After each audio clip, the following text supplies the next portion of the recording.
Hi friends, ఎలా ఉన్నారు? మీరు గనుక కొత్తగా చూస్తున్నారా అయితే ఛానల్ కి సబ్స్క్రైబ్ చేసుకోండి. ఇంకా చాలా మంచి వీడియోలు వస్తాయి.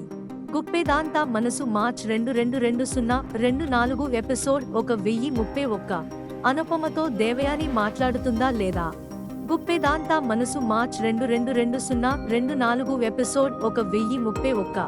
దేవయానికి అయితే అనుపమ ఏమైనా తిన్నావా, జ్యూస్ గిట్ల ఏమైనా తాగించారా లేదా? ఇప్పుడు అనుపమ మాట్లాడే పరిస్థితిలో ఉందా? నేను అనుపమతో మాట్లాడాలి, ఫోన్ అనుపమకిస్తావా అని అంటుంది దేవయాని.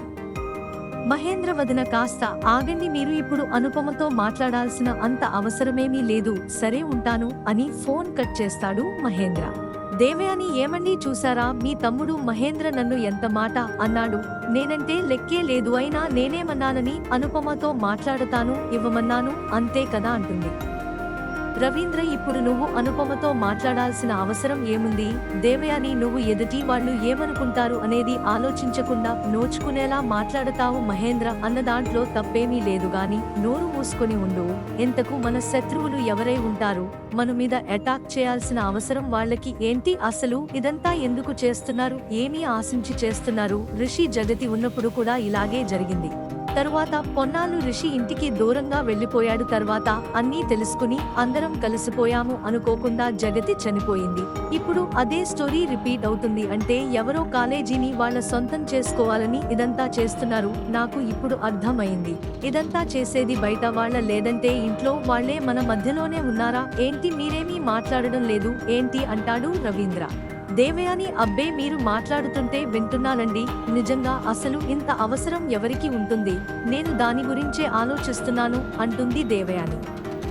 రవీంద్ర, సరే శైలేంద్ర, నీకు రిషిని వెతకమని పని అప్పచెప్పాను కానీ నీకు ఆ పని చేతకాలేదని నాకు అర్థమైంది.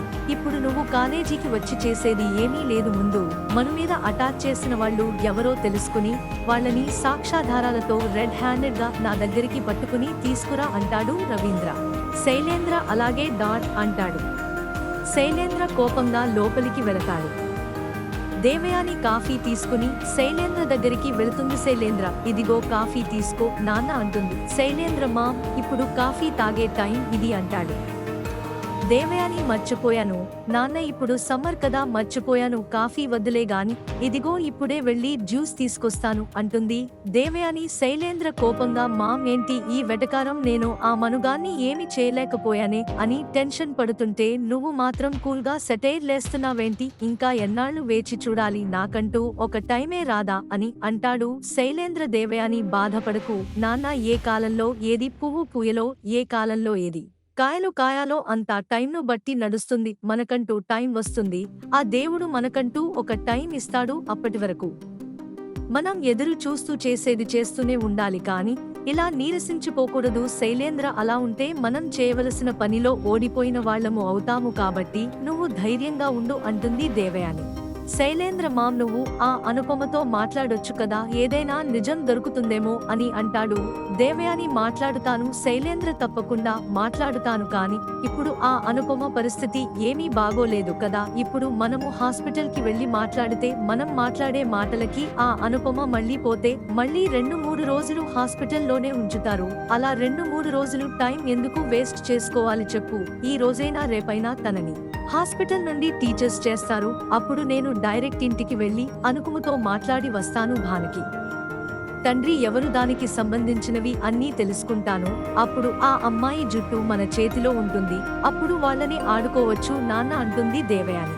నువ్వు ఎంత త్వరగా వెళ్లి ఆ అనుపమతో మాట్లాడితే మనము అంత త్వరగా ఆ మనుగాడిని దెబ్బ కొట్టొచ్చు అంటాడు శైలేంద్ర. కట్ చేస్తే వసుధార, ఏంజల్ ఇద్దరూ మనుకి శాండ్విచ్ తీసుకొచ్చి ఇస్తారు. మను, నాకేమీ ఆకలిగా లేదండి అంటాడు. వసుధార, ఆకలిగా లేదా? మనసు బాగోలేదా? మనసు బాగోలేకుంటేనే ఆకలి అనిపించదు. మీరు అనుకున్న మేడం గురించి ఏమీ టెన్షన్ పడొద్దు, తను బాగానే ఉంటారు, మీరు ఈ శాండ్విచ్ తినండి అంటుంది వసుధార. ఏంటి, మనం తింటావా లేదంటే నేను తినిపించాలా అంటుంది. మను, వద్దంటే వినిపించుకోరా, నాకు ఆకలిగా లేదు అంటాడు. ఏంజల్, ఆకలిగా లేదంటే ఊరుకునేదే లేదు, ముందు మీరు తింటారా తినిపించమంటారా అని దగ్గరికి వెళుతుంది. మను, అంత శ్రమ మీకు అవసరం లేదండి, నేనే తింటాను, ఇలా ఇవ్వండి అంటూ తీసుకుని తింటాడు. కట్ చేస్తే మహేంద్ర డాక్టర్ దగ్గరికి వెళ్లి డాక్టర్ గారు అనుపమనే డిశ్చార్జ్ ఎప్పుడు చేస్తారు అని అడుగుతాడు. డాక్టర్ తను త్వరగా కోలుకుంటే ఈ రోజు సాయంత్రం డిశ్చార్జ్ చేస్తాము అని అంటాడు. ఏంజెల్ మహేంద్ర దగ్గరకు వచ్చి అంకుల్ అత్తయ్యను మా ఇంటికి తీసుకువెళ్తాను, మీరు ఏమీ అనుకోవద్దు అంటుంది. మహేంద్ర లేదు ఏంజెల్, అనుపమనే మేమే మా ఇంటికి తీసుకువెళదాము. ఇన్నాళ్లు మేము కష్టాల్లో ఉన్నప్పుడు మాకు తోడుగా ఉండి ధైర్యాన్ని ఇచ్చింది. ఇప్పుడు తను బాధలో ఉన్నప్పుడు తనకు మేము తోడుగా లేకపోతే ఏం బాగుంటుంది చెప్పు. తను కోలుకునేంత వరకు మా ఇంట్లోనే ఉంచుకుంటాము. నువ్వు ఏమీ అనుకోకు ఏంజెల్, కావాలంటే నువ్వు కూడా మీ అత్తయ్యతో మా ఇంటికి వచ్చేసేయ్. అనుపమ కోలుకునేంత వరకు నువ్వు తన దగ్గరే ఉండొచ్చు అంటాడు మహేంద్ర. వసుధార మనం అనుకోవడం కాదు, మామయ్య మనుగారు చెప్పాలి. తను అనుపమ మేడంని ఎటు తీసుకువెళ్ళమంటే అటే తీసుకువెళదాము. మనుగారు మీరు చెప్పండి, మీ అమ్మగారిని మేము తీసుకెళ్ళొచ్చా లేదంటే మీరు తీసుకువెళ్తారా అని అడుగుతుంది.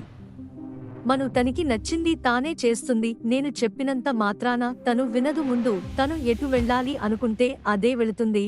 ఎవరమో ఏమి చెప్పినా వినదు అని అంటాడు మను. అనుపమని తీసుకుని మహేంద్ర, వసుధార, ఏంజెల్ అందరూ మహేంద్ర వాళ్ళ ఇంటికి వస్తారు.